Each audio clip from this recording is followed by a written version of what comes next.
연금술사 2부. 산티아고가 크리스털 가게에서 일한 지 한 달 가까이 지났다. 상점 일은 그다지 즐겁지 못했다. 상점 주인은 물건을 조심스럽게 다루라느니 하나라도 깨뜨리면 안 된다느니 하루 종일 계산대 뒤에서 잔소리를 해댔다.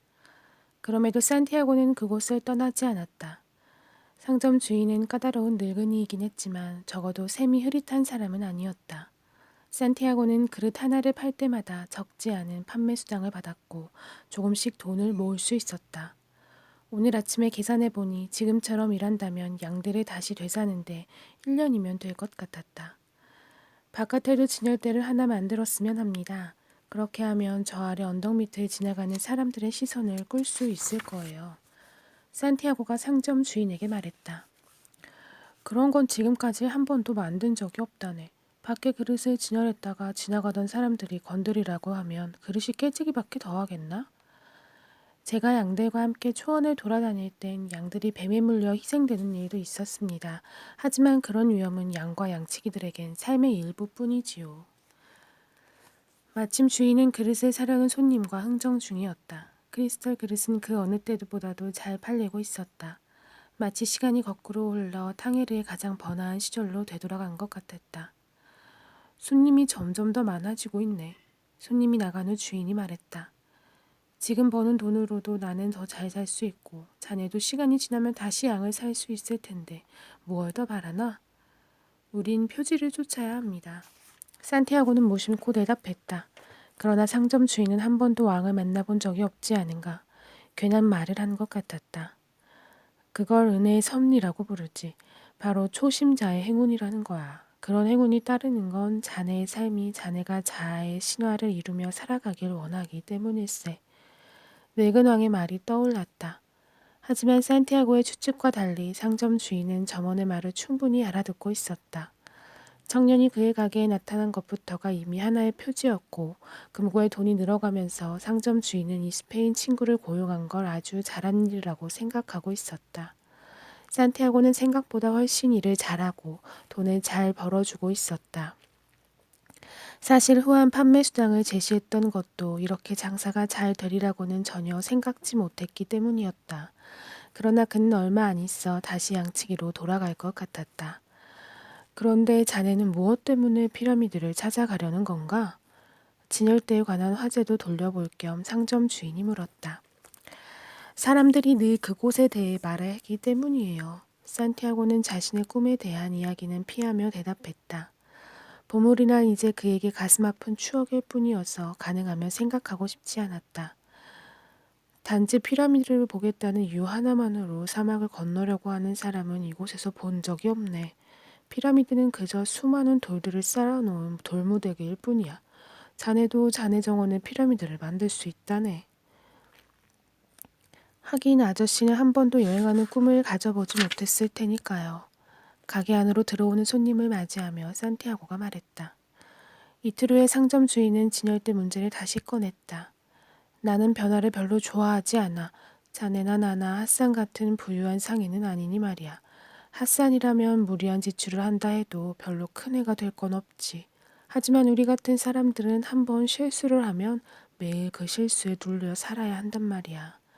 그건 사실이야. 산티아고는 속으로 고개를 끄덕였다.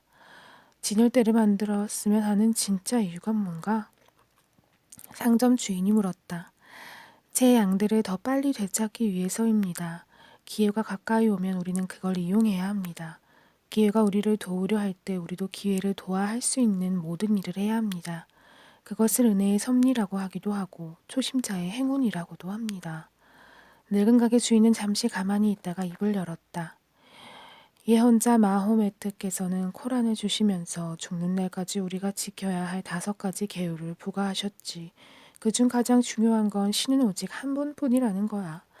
나머지 계율은 하루에 5번 기도하라는 것, 라마다 기간엔 금식하라는 것, 가난한 이들에게 자비를 베풀라는 것이네. 상점 주인은 말을 멈추었다. 위대한 예언자의 말씀을 이야기하는 그의 눈은 눈물로 가득 차 있었다. 그는 독실한 신자였고 자주 조급한 성격을 드러내긴 했지만 이슬람의 율법대로 살려고 애쓰는 사람이었다. 마지막 5번째 계율은 무엇입니까? 산티아고가 물었다. 이틀 전에 자네는 내가 여행하는 꿈을 한 번도 가져보지 못했을 거라고 말했지. 주인이 말을 이었다. 모든 이슬람 신도들은 지켜야 할 5번째 의무는 여행일세. 우리는 일생에 적어도 한 번 성지 메카로 순례 여행을 해야 한다네. 메카는 피라미드보다도 훨씬 더 먼 곳에 있어. 젊었을 때 난 수중에 있었던 얼마 안 되는 돈으로 어렵게 이 가게를 시작했네. 언젠가 부자가 되면 메카로 순례 여행을 하려고 했지.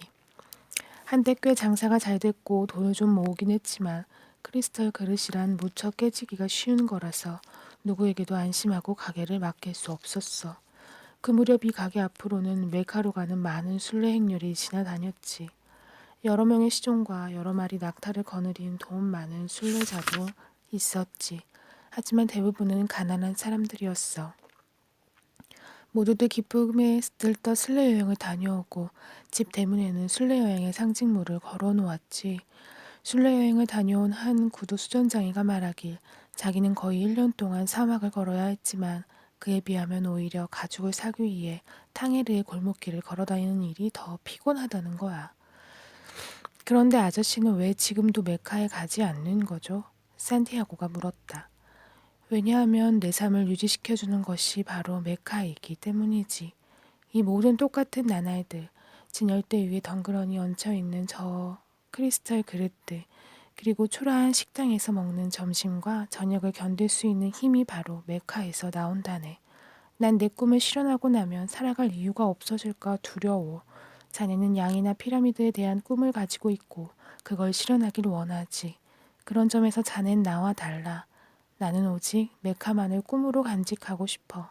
마음속으로는 벌써 수천 번 사막을 가로질러 성스러운 반석에 있는 광장에 도착하고 율법에 따라 그 바위를 만지기 전에 광장을 7바퀴 돌고 있는 나 자신을 눈앞에 그려보았지. 나는 이미 내게 일어날 일이며 내 앞에 기다리고 있는 일, 그리고 함께 나눌 대화와 기도까지 상상해 보았어. 다만 내게 다가올지도 모르는 커다란 절망에 두려워 그냥 꿈으로 간직하고 있기로 한 거지. 그날 상점 주인은 산티아고에게 진열대를 만들어도 좋다고 허락했다. 모든 사람이 같은 방식으로 꿈을 보는 것은 아니었다.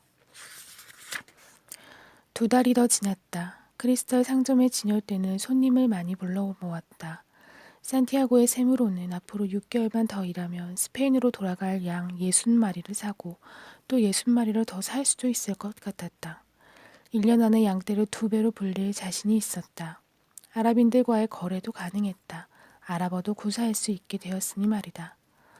광장에서의 그날 오후 이후로 그는 더 이상 우림과 투밈을 사용하지 않았다. 가게 주인에게 메카가 그런 것처럼 그에게 이집트의 피라미드는 이제 멀리 떨어져 있는 꿈일 뿐이었다. 산티아고는 자신의 일에 만족하고 있었다. 그는 매 순간 승리자의 후광을 쓰고 타리파에 도착하는 자신의 모습을 머릿속에 그렸다. 자신이 원하는 게 무엇인지 언제나 알고 있어야 해. 잊지 말게. 늙은 왕이 말했었다. 산티아고는 이제 자신이 원하는 것을 알고 있었고 그 목표를 위해 일하고 있었다. 어쩌면 그가 찾은 보물은 이 낯선 땅에 오게 된 것, 도둑을 맞아 빈털터리가 된 것, 그리고 다시 한 푼도 축내지 않고 양떼를 2배로 불리게 된 것인지도 몰랐다. 그는 스스로가 대견스러웠다. 크리스털 그릇을 사고 파는 일, 무언의 언어, 그리고 표지들 같은 중요한 것들을 배웠으니 말이다. 어느 날 오후 산티아고는 언덕 위에서 한 남자를 만났다. 그는 비탈길을 힘들여 올라왔는데 목을 축일 만한 곳이 없다며 불평을 했다. 산티아고는 이제 표지가 하는 말을 알아들을 수 있었기 때문에 곧장 상점 주인에게 가서 말했다. 언덕에 올라오는 사람들을 위해 차를 팔면 어떨까요? 이 근처엔 차를 파는 곳이 이미 많이 있네. 상점 주인이 대답했다. 우리는 크리스털 잔에 차를 파는 거예요. 사람의 마음을 가장 강하게 끌어당기는 것은 바로 아름다움이거든요. 상점 주인은 한동안 아무 말도 하지 않고 자신의 점원을 물끄러미 바라보았다. 그날 오후 저녁 기도를 마치고 가게 문을 닫은 뒤 상점 주인은 산티아고를 밖으로 불러냈다. 그는 아랍인들이 피우는 나르길레를 산티아고에게 권했다. 자네 대체 무엇을 하고 싶어서 그러나? 늙은 크리스털 상인이 물었다. 전에 말씀드린 대로입니다. 저는 양을 다시 사야 해요. 그러려면 돈이 필요하고요. 늙은 상인은 나르길레에 새로 불을 붙인 뒤 연기를 깊이 들이마셨다. 난 30년 동안 이 가게를 운영해 왔네. 어떤 크리스털이 좋고 어떤 크리스털이 나쁜지, 어디에 쓰면 좋은지 모든 것을 자세히 알고 있지. 나는 내 가게와 그 규모, 그리고 손님들에게 익숙해져 있어. 자네가 크리스털 잔에 차를 담아 팔면 가게 일은 더 잘 될 거야. 하지만 그렇게 되면 난 내 삶의 방식을 바꿔야 해. 좋은 일 아닌가요? 산티아고가 물었다. 다시 말하자면 난 내 삶에 무척 익숙해져 있네. 자네가 오기 전에 나는 내 친구들이 파산도 하고 가게를 키우기도 하며 변화하는 동안 그저 같은 장소에서 세월만 보내고 있다고 생각했었네. 그리고 그것 때문에 항상 우울했지. 그러나 지금은 꼭 그런 것만은 아니라는 걸 알게 됐어. 지금의 이 가게가 내가 바라던 꼭 그만큼의 가게라는 걸 알게 된 거지. 난 어떻게 달라져야 하는지도 모르고 또 달라지고 싶지도 않네. 난 지금 이대로의 내 상황이 만족스러워. 산티아고는 무슨 말을 해야 할지 알 수 없었다. 상인은 말을 이었다. 자네는 내게 복을 가져다 주었어. 그리고 이제 나는 새로운 한 가지를 알게 되었네. 모든 복이 다 좋은 것만은 아니라는 사실 말이야. 난 인생에서 더 이상 바라는 게 없었다네. 하지만 자네는 내가 까맣게 잊어버렸던 부와 미래를 보게 만들었지. 내게 여러 가지 큰 가능성이 있다는 것도. 하지만 이전의 내 상태보다 더 좋게 느껴지지가 않아. 내가 모든 것을 가질 수도 있다는 걸 알게 되었지만 정작 그것들을 원하지 않으니 말일세. 팝콘 장수 이야기를 해주지 않은 게 다행이군. 산티아고는 생각했다. 어느덧 해가 지고 있었고 두 사람은 계속해서 나르길레를 피우고 있었다. 그들은 아랍어로 대화를 나누고 있었다. 산티아고는 아랍어로 말하고 있는 자신이 자랑스러웠다. 그에겐 양들을 통해 세상의 모든 것을 배울 수 있다고 생각했던 시절이 있었다. 하지만 양들은 아랍어를 가르쳐 주지는 못했다. 세상에는 분명히 양들이 가르쳐 주지 못하는 다른 세계가 있는 거야. 양들은 물과 먹이 외에는 아무것도 찾지 않거든. 사실은 양들이 가르쳐 준 게 아니라 내가 배운 거지. 상점 주인을 말없이 바라보며 산티아고는 생각했다. 그때 상점 주인이 불쑥 말했다. 마크툼. 그게 무슨 말이죠? 자네가 아랍인으로 태어났어야 알아들을 수 있는 말이지. 상점 주인이 대답했다. 굳이 번역하자면 기록되어 있다는 뜻이지. 상점 주인은 담뱃불을 끄면서 산티아고에게 크리스털 잔에 차를 담아 손님들에게 팔아도 좋다고 했다. 때로는 인생의 강물을 저지하는 것이 불가능할 때도 있다. 사람들은 힘들어하며 언덕을 올라왔다. 언덕 위에는 시원한 바카차와 아름다운 크리스털 그릇을 파는 가게가 있었다. 사람들은 예쁜 크리스털 잔에 담겨 나오는 차를 마시러 가게 안으로 들어왔다. 내 아내는 이런 생각을 못했는데 한 남자가 말했다. 그는 크리스털 잔 몇 개를 사갔다. 그는 그날 밤 집에서 손님을 대접하기로 되어 있었고 손님들이 그 비싼 찻잔에 깊은 인상을 받으리라고 생각했던 것이다. 다른 손님 하나는 일부러 들러서 차는 역시 크리스털 주전자로 우려내야 하더라고 말했다. 그렇게 해야 향기가 더 잘 보존된다면서 말이다. 또 다른 손님은 동양에서는 크리스털 잔의 마법 같은 효능 때문에 꼭 크리스털 잔에 차를 담아내는 관습이 있다고 말했다.